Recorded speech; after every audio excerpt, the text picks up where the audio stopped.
ప్రేమ, యేసుని ప్రేమ, యేసుని ప్రేమ.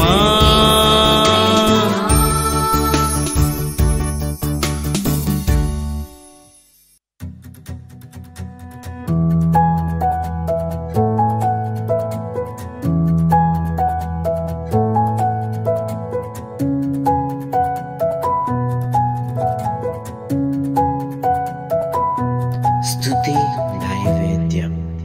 Praise the Lord. ప్రభునందు ప్రియమైన వారలారా, ఈరోజు దేవుని వాక్యాన్ని ధ్యానం చేసుకుందాం. 119వ కీర్తన 31, 32 వచనాల మటుకు ధ్యానం చేద్దాం. యెహోవా, నేను నీ శాసనములను హత్తుకుని ఉన్నాను, నన్ను సిగ్గుపడనీకుము. నా హృదయమును నీవు విశాలపరచునప్పుడు నేను నీ ఆజ్ఞల మార్గమున పరిగెత్తెదను. ప్రార్థన చేస్తున్నాం. మహాపరిశుద్ధుడు అయిన మా తండ్రి, నీ కృపను బట్టి రోజు నీ వాక్యం వింటున్నాం.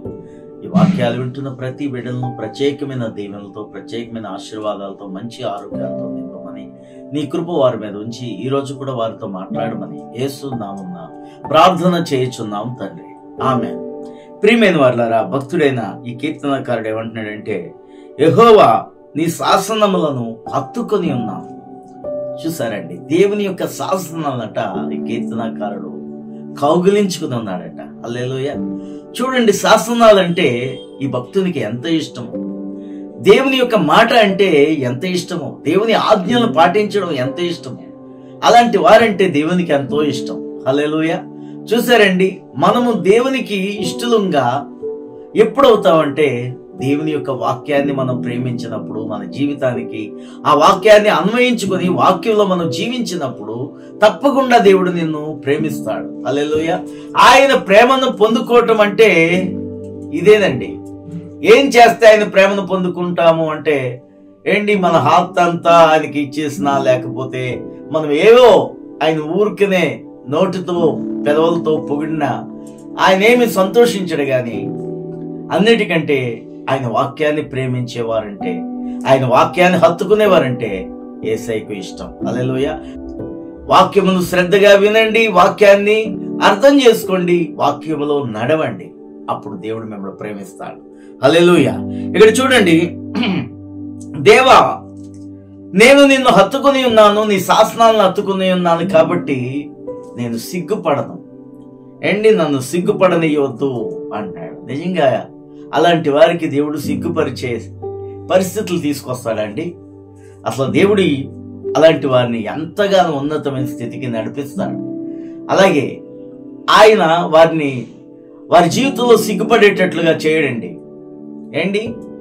కాబట్టి ఆయన శాసనములను హత్తుకునే వారిని, ఆయన వాక్యమును గైకొనే వారిని సిగ్గుపడనిచ్చే దేవుడు కాదు, గాని ఉన్నతమైన స్థితిలో, మంచి స్థితిలో, అందరూ గౌరవించే స్థితిలోనే దేవుడు ఉంచుతాడు.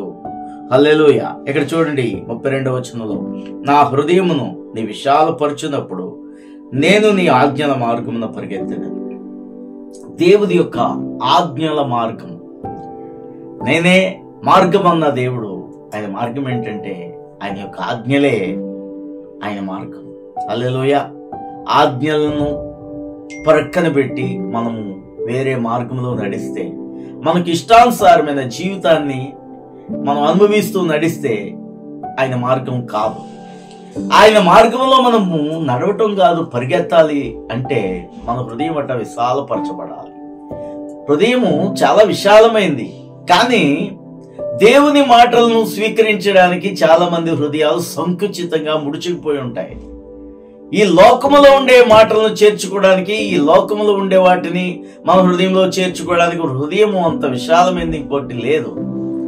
అయితే దేవుని యొక్క వాక్యమును చేర్చుకోవటానికి, దేవుని వాక్యమును పాటించడానికి, దేవుణ్ణి మన హృదయంలో చేర్చుకోవడానికి మన హృదయం ముడుచుకుపోయి ఉంటుంది. అందుకనే ముందు నా హృదయాన్ని విశాలపరచు తండ్రి, నీ ఆజ్ఞల మార్గంలో నేను నడవటం కాదు, పరిగెత్తుతానంటున్నాడు. హల్లెలూయా. ఎంత చక్కని ప్రార్థన ఈ భక్తుడు చేస్తున్నాడు చూడండి. అందరి హృదయాలు దేవుని పనులకు, దేవుని మాటలకు, దేవుని చేర్చుకోవడానికి సంకుచితంగా ఉంటాయి. కాబట్టి మనం ప్రార్థన చేస్తే మన హృదయాలను దేవుడు ఏం చేస్తాడంటే విశాలపరుస్తాడు. అప్పుడు దేవుని ఆజ్ఞలు మన హృదయంలో చేరతాయి. ఆ ఆజ్ఞల మార్గంలో మనము నడుస్తాము. ప్రియమైన వాళ్ళారా, దేవునితో నడవటం అంటే అది మనంతటా మనకు జరిగే పని కాదండి. దేవుని వాక్యాన్ని పాటిద్దామని మనం అనుకుంటాం, కానీ అనేక విషయాల్లో తప్పిపోతూ పడిపోతూ మనము దేవునికి దుఃఖాన్ని కలగజేస్తాం. దేవుణ్ణి సంతోషపెట్టి ఆయన జీవ మార్గంలో, ఆ యొక్క ఆజ్ఞల మార్గంలో మనం నడిస్తే అది మనకెంతో ఆశీర్వాదం. పరలోకమందును భూలోకమందును కూడా మనకు ఆశీర్వాదమే. కాబట్టి ప్రియమైన వాళ్ళారా, మనమే దేవుణ్ణి అడగాలి, నా హృదయాన్ని విశాలపరచు తండ్రి, నీ ఆజ్ఞలను నా హృదయంలో చేర్చుకొని ఆ ఆజ్ఞల మార్గంలో నేను నడుస్తాను, నీకు నేను సంతోషం కలిగజేస్తాను, అట్టి రీతిగా నేను నిన్ను ప్రేమిస్తాను అని ప్రభు దగ్గర మనం ప్రార్థన చేసుకుందాం. అట్టి జ్ఞానంతో దేవుడు మనం నింపును గాక, అట్టి జ్ఞానంతో దేవుడు మనం నింపును గాక. ప్రార్థన చేసుకుందాం. మహాపరిశుద్ధుడా మా తండ్రి, ఈ వాక్యం వింటున్న ప్రతి బిడ్డలను దీవించి ఆశీర్వదించి కృపతో నింపి బలపరచుమని యేసు నామమున ప్రార్థన చేయించున్నాం తండ్రి. ఆమేన్.